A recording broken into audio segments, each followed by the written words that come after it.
Kita akan kembali melanjutkan dialog dengan Pak Purnomo Yustiantoro, tapi kita hadirkan terlebih dahulu peringatan HUT ke-79 TNI juga digelar di sejumlah daerah di Indonesia. Selain upacara, berbagai atraksi dan pertunjukan pun dilakukan hingga warga terlihat antusias saat menyaksikannya. Warga juga pemirsa berkesempatan untuk melihat langsung sejumlah alutsista dan parade yang digelar oleh TNI. Kurniawan ST yang menjabat sehari-hari HUT ke-79 TNI di wilayah perbatasan Nunukan dipusatkan di Tugu di Kora sebagai ikon perjuangan TNI. Berbagai rangkaian kegiatan telah dilaksanakan oleh TNI yang melibatkan semua usia mulai dari anak-anak hingga dewasa.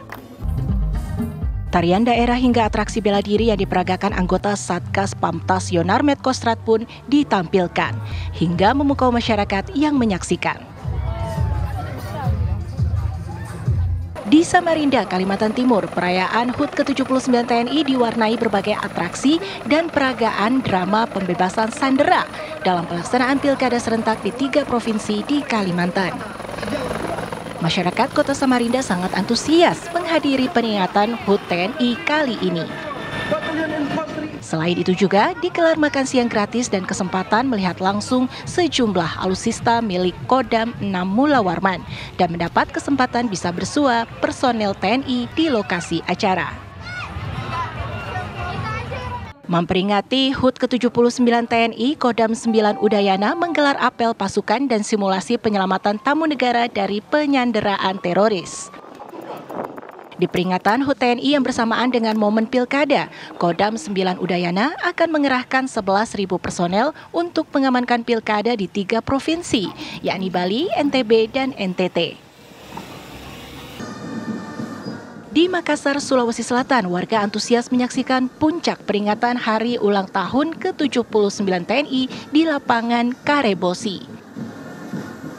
Warga yang hadir dimanjakan dan dibuat terpukau oleh persembahan pertunjukan demonstrasi bela diri dari TNI AD, AL, dan AU. Warga juga dibuat terkagum ketika parade pasukan dan defile alutsista dimulai. Berbagai alat tempur dipamerkan melewati Jalan Ahmad Yani dan berakhir di Jalan Kaloa Lalido. Upacara peringatan HUT ke-79 TNI di Surabaya, Jawa Timur digelar di Lapangan Jenderal Ahmad Yani, Makodam 5 Brawijaya. Upacara diikuti ratusan prajurit dari 3 matra TNI. Peringatan HUT TNI tahun ini mengangkat tema TNI modern bersama rakyat siap mengawal suksesi kepemimpinan nasional untuk Indonesia maju. Upacara peringatan HUT ke-79 TNI dihadiri oleh jajaran Forkopimda Jawa Timur. Tim TV One mengabarkan. Kita masih bersama dengan Pak Purnomo sebelum kita membahas eskalasi Timur Tengah yang tak kunjung padam ya Pak, tak kunjung mereda, bahkan ketika Prabowo mengatakan ada potensi ancaman perang dunia ketiga bakal pecah di dalam negeri saja Pak. TNI selalu bergesekan berhadapan dengan kelompok separatis di Papua. Sampai sekarang tak pernah usai itu Pak Purnomo. PR juga itu Pak ya. PR banget buat TNI kita Pak. Catatan Bapak seperti apa Pak? Sebenarnya di dalam renstra kita itu kita juga sudah melihat bahwa ancaman dalam negeri ini juga tidak boleh diabaikan. Untuk itu penting sekali kehadiran komando teritorial. Ya, jadi memang banyak terjadi silang pendapat mengenai kehadiran komando teritorial ini. Tapi ini penting sekali karena mereka adalah mata dan telinga kita. Ya, tentu lewat jalur TNI karena ini adalah komando teritorial TNI yang dapat juga membantu keamanan di daerah di seluruh Indonesia apa yang terjadi sebetulnya. Jadi saya sendiri berpikir bahwa memang ini perlu ditingkatkan ya, kemampuan komando teritorial dan kelengkapannya sehingga dia bisa lebih mendeteksi apa yang terjadi di daerah-daerah karena luas sekali daerah kita itu di Indonesia itu. Ya. Oke, kalau bicara soal kelengkapan, kemudian komando teritorial, mendeteksi segala macam, ini kan mungkin kita berpikirnya erat dengan teknologi ya Pak ya. Bapak melihat saat ini bagaimana kekuatan TNI sendiri dalam hal teknologi? Karena kan kita bukan berbicara soal perang yang kelihatan kasat mata, yang kelihatan bisa tembak-tembakan begitu, tapi juga perang yang mungkin spionase, kemudian juga ada gerakan siber di sana. Memang ada dua. Satu kemampuan teknologi dan dua adalah kemampuan sumber daya manusianya. Ya, jadi dua-duanya ini harus berperan untuk dapat dia memberikan early warning system terhadap ancaman yang terjadi di dalam negeri begitu. Nah, untuk yang teknologi ini memang kita sedang mengembangkan karena kan budget kita tidak hanya untuk teknologi, budget Kementerian Pertahanan tidak hanya untuk teknologi saja. Kita untuk belanja modal, untuk teknologi, juga untuk belanja barang, untuk maintenance, juga untuk SDM. SDM kita besar sekali.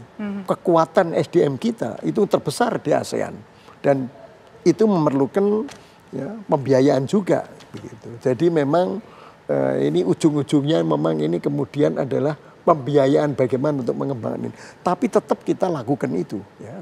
Saya kira untuk pembiayaan teknologinya juga itu berjalan dengan baik saya kira. Pak Purnomo, kita tahu bahwa presiden terpilih yang juga saat ini masih menjadi Menteri Pertahanan memiliki latar belakang militer.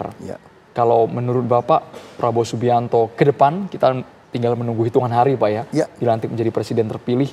Apa yang harus betul-betul dipersiapkan agar di momentum HUT TNI ini makin kokoh Pak TNI kita Pak? Ya, jadi tentu beliau akan menjadi pimpinan nasional.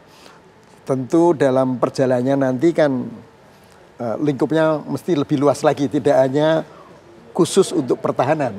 Beliau sekarang adalah Menteri Pertahanan dan saya kira selama ini beliau cukup baik di dalam memimpin sektor pertahanan. Ya.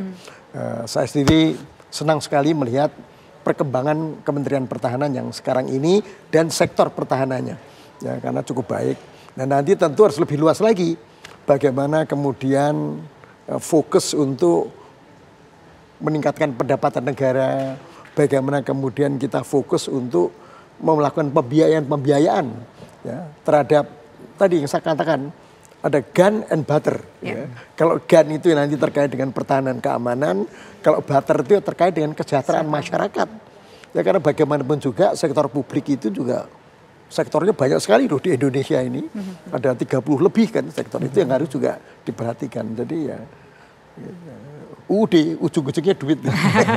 Jangan sampai jadi batu sandungan juga ya saya. Betul, karena anggaran ini memang ujung-ujungnya adalah hal yang sangat dibutuhkan. Mau berkembang tentu kita membutuhkan anggaran. Persis, betul. Selain itu Pak, selain masalah soal anggaran yang memang mungkin sekarang berusaha untuk dicukupi karena kuenya juga harus bagi-bagi begitu Pak ya untuk beberapa pos. Ini juga cukup menarik adalah soal revisi Undang-Undang TNI Polri yang menuai sorotan publik. Di sini saya mencatat ada soal kesempatan luas melakukan kerja intelijen, kemudian penyadapan di situ, pembatasan internet, ada juga soal rencana usia dari TNI dan Polri yang diperpanjang, kemudian juga ada soal bahwa wacana TNI diperbolehkan memiliki bisnis. Bagaimana Bapak menilai soal kontroversi ini?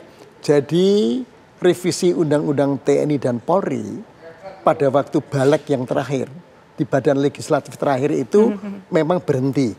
Kemudian nanti akan diserahkan kepada DPR yang akan datang. Ya, jadi sekarang ini tidak dibahas lagi, nanti dilihat. Nah kalau kita berbicara mengenai kemarin yang diajukan itu ada dua hal sebetulnya. Hak TNI ya, untuk dapat ditempatkan di sektor-sektor sipil. Kedua adalah mengenai usia perpanjangan TNI. Ya. Itu pun kemudian karena RU ini tidak dibahas, ya kita pengen nantinya supaya itu nanti kita lihat kepada DPR yang akan datang. Hanya saja memang kita perlu mendengarkan ya dinamika yang terjadi di masyarakat. Ya. Yang bisnis TNI sebetulnya dulu waktu kita menyelesaikan Undang-Undang Nomor 3 Tahun 2002 mengenai Undang-Undang Pertahanan Negara yang kemudian dijabarkan lagi menjadi Undang-Undang TNI, Undang-Undang Nomor 34 Tahun 2004 itu sudah clear bahwa secara institusional bisnis TNI itu ditiadakan. Jadi ada 4 waktu itu. 1 itu penghapusan fraksi ABRI, fraksi TNI. Kemudian 2 itu masalah pemisahan Polri dan TNI. Terus ketiga masalah penarian dari sektor-sektor sipil waktu itu difungsi. Keempat mengenai bisnis TNI waktu itu sudah selesai. Dan statusnya masih sekarang seperti itu. Belum ada undang-undang yang baru. Nah, kalau ada undang baru tentu menunggu nanti waktu DPR yang akan datang. Ya. We have to see what happen nanti. Ya, dan kita pengen mendengarkan juga melihat dari perkembangan dinamika yang terjadi di masyarakat tentunya. Dengan pengalaman yang sangat mumpuni dari Pak Purnomo Yusgiantoro, menurut Bapak secara pribadi, Bapak sudah mengenal banyak sekali tokoh di Indonesia. Siapa figur yang cocok, yang betul capable untuk mengisi Menteri Pertahanan di Kabinet Zakon ala Prabowo Subianto? Sesaat lagi, Pak Purnomo. Kita harus jeda hanya di Kabar Petang pemirsa.